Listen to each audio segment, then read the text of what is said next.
Greetings once again, all you spacefarers out there. Duuz-Diz-Din back again with more Eden Zero. Previously, Rebecca is struggling to come to terms with the fact that not only is Captain Connor her father, but Saintfire Knox, or Rachel, is her mother. The idea that she had parents all along who are still alive simply confounds her to no end, with the real question simply being, why did Rebecca's mother choose to leave Connor when she was a newborn? And why was Rebecca eventually abandoned?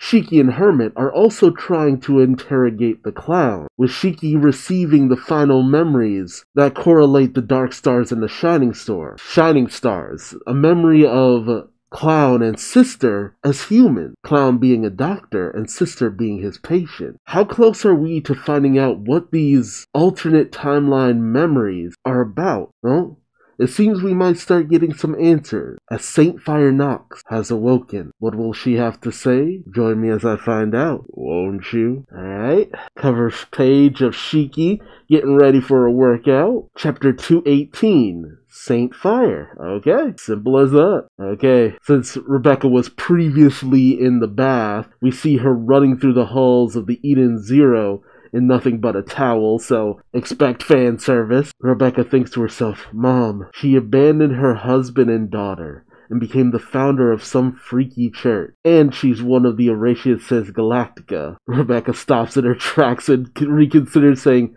maybe I should be scared. But as she nears the medical room, she encounters Connor. The two exchange glances as Rebecca tightens her towel, trying her best to prevent fan service, but it's inevitable. It's a Mashima book. The door to the medical room opens, and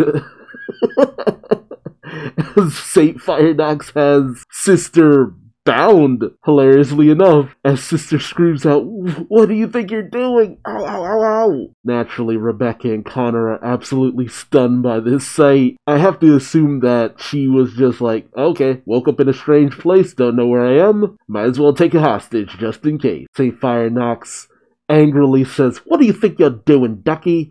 What am I doing in this crazy place? Are we sure this is Rebecca's mom? Then again, Rebecca's more angry side, I can see it. Connor shouts to her, Rachel, stop! Saintfire Knox looks over at him and, with the realization, is stunned, saying, Connor. She then looks at Rebecca and says, and is that?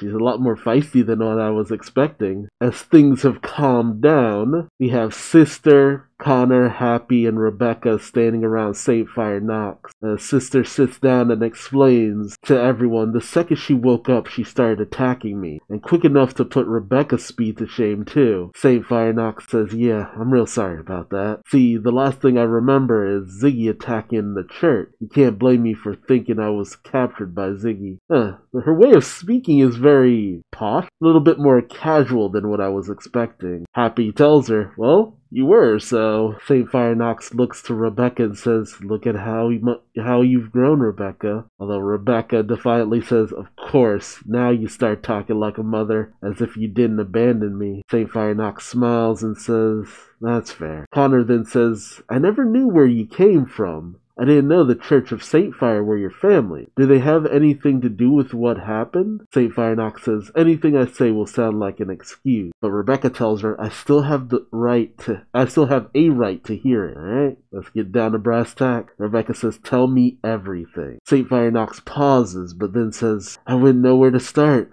Maybe I should start by telling you where I came from. Okay, let's do it. I'm from Miltz in the Yukino Cosmos. Yukino Cosmos. Interesting. There's been a church there for ages. The Church of Saintfire. The church is my ancestral home. I'm guessing the next place we're headed to is the Yukino Cosmos. For generations, members of my family have been required to act as the founder of that church. I was trained from a young age to take the role myself. Sister butts in and says, the Church of Saintfire. They put their faith in time, right? Time? They worship time? Is that why Rebecca has the cat leaper ability? Saintfire Knox says, well, In a nutshell, sure. It ain't wrong to look at it that way. Again, she talks very casually. They say that for generations, the women in our family have had the power to control time. You know what I'm talking about, Rebecca? Rebecca doesn't really respond, but tells her to keep talking. Saintfire Knox says, I hated being stuck in a family like that, so I ran away from home. I was at that age, you know? Sister questions this. You ran away? Saintfire Knox says, I went all the way to the OA Cosmos, where I fell in love with Connor. He was a lieutenant commander in the Freedom Force then. The Freedom Force. Happy says, what? Didn't you say you were a captain? Connor explains, this was before I were promoted. Saintfire Knox looks away from them and gives a bit of a bitter smile and blushes a little, saying, the 3 years I spent with Connor were the best years of my life. It was a happy time when I could forget my old life. Connor then says, but you left me. On the day our daughter was born. You left without a word. Saintfire Knox pauses, then says, the Church of Saintfire found. Sister says, and then they took you and your daughter away by force, is that it? Saintfire Knox says, not exactly, but close enough. Happy questions, not exactly. Saintfire Knox explains, at first I just did what they wanted, but then they killed Connor. Is she also able to leap through timelines? To say a statement like that, so she must have also done what Rebecca has done. Leap through timelines, altered time, shifted through time, stuff like that. Naturally, Connor is shocked by this revelation. Saintfire Knox explains, there's a group in the Saintfire Church called the Fanatics, and they weren't happy that you had relations with the next founders, so they, it's just kind of like you defiled our sacred founder! How dare you! Yeah, that would be death. Connor shouts aggressively, no, I still be alive. But Rebecca says, you turned back time. Saintfire Knox explains, that's right. Connor was killed in a different world. I kept going back again and again until I found a world where Connor didn't die. In that world, I went back to the church voluntarily, without a word to him. So it was in an effort to make sure Connor didn't end up dead. Rebecca and Connor silently listen. Saintfire Knox explains, after that, they kept me under house arrest. Of course. And then, when Rebecca was about 4 years old, the Fanatics turned on her. They said they couldn't accept a girl with an unknown pedigree. Of course, Fanatics. That makes a lot of sense.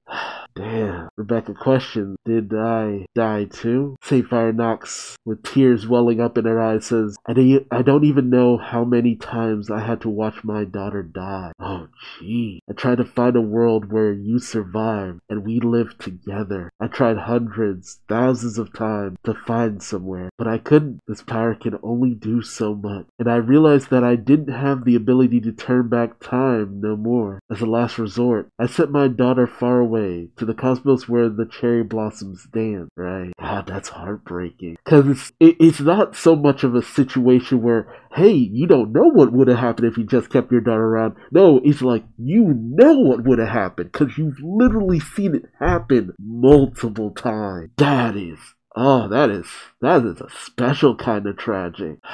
That makes a lot of sense, though. Especially given what Rebecca's been through. I mean, all things considered, how Rebecca doesn't need, constant therapy for some of the shit she's seen? I'm just saying. Happy, Connor, and sister are all silent as Saintfire Knox cries and says, I'm so sorry. But Rebecca simply sighs and says, you could have at least given me enough money to live off for the rest of my life. Saintfire Knox, as she wipes away her tears, says, I was sure that's what I did. I found a few believers I trusted and gave them money, and I sent them with you. But I get it. I was naive. I guess they took the money and ran. Rebecca doesn't even know how to respond to that. That's actually really depressing.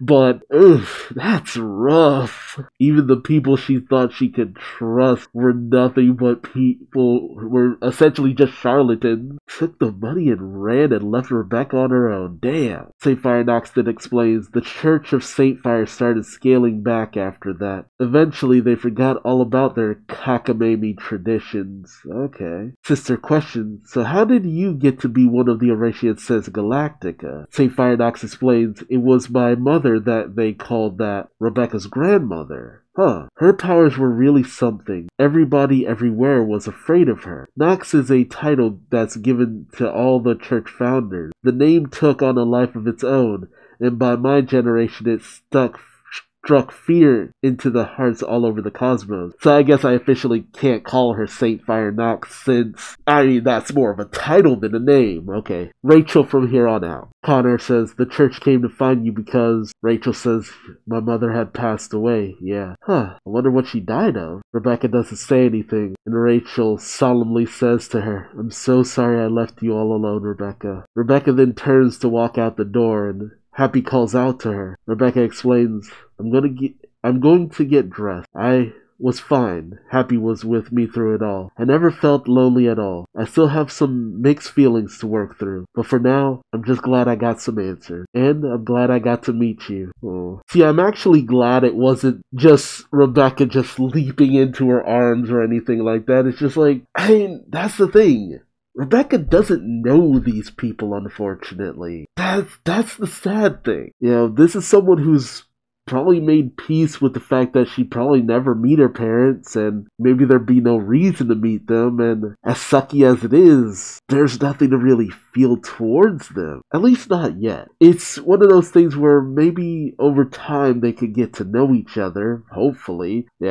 Parents in this series don't have a long life expectancy, let's be honest. But, this is more than most people get. And I feel like we're queued up for tragedy on the horizon. Like, you might as well put literal death flags on the top of both Connor and Rachel's heads right now. That just feels like something Mashima would do. Connor and Rachel simply watch as Rebecca walks out the door, obviously not knowing what to say. But Rachel says, Rebecca, if there's one thing I want you to know, it's this. Not a single day went by that I didn't think of you. And as tears well up in her eyes again, Rachel says, I've always loved you. There it is. And then Rebecca just turns around and leaps into their arms and calls them mom and dad. Like, there was the gut punch. So everything I just said essentially just got thrown out. I don't know. I still like that initially when she was trying not to really show any strong emotion. But I really don't see this happiness lasting. And all three of them cry with happiness. Even Happy's tearing up, and Sister just smiles. I don't know, man. I don't see this ending well. It's a beautiful, happy moment, but I really do have to question, where do things proceed from here? We're in the final end game, and something like this, but now we know our next destination, more than likely the Yukino Cosmos. It's interesting to find out that ultimately Rachel, as Saintfire Nox, probably not really even powerful, period.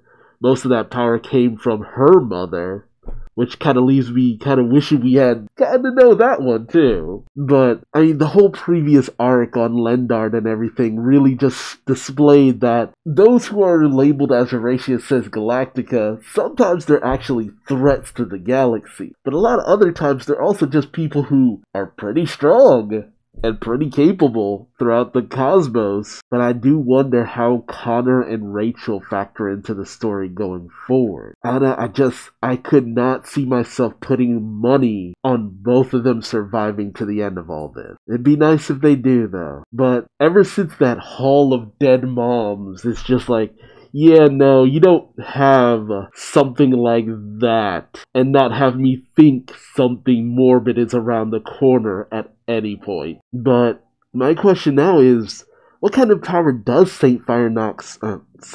Rachel wield? How capable is she ultimately? She, like her daughter, could alter time, so this could also be kind of like a backup trump card, because we know that Rebecca can only alter time so many times. So with Rachel, that could also be a boon, but that also makes her a massive target as well. And let me know your thoughts in the comment section below. I want to feel good about all this, but I can't. I don't trust it. I don't trust nice things. I want to hear your thoughts, but also remember to like, subscribe, bell, all that good YouTube stuff. And until next time, I've been Duuz-Diz-Din, and I hope to see you in the next video. Till then, bye-bye.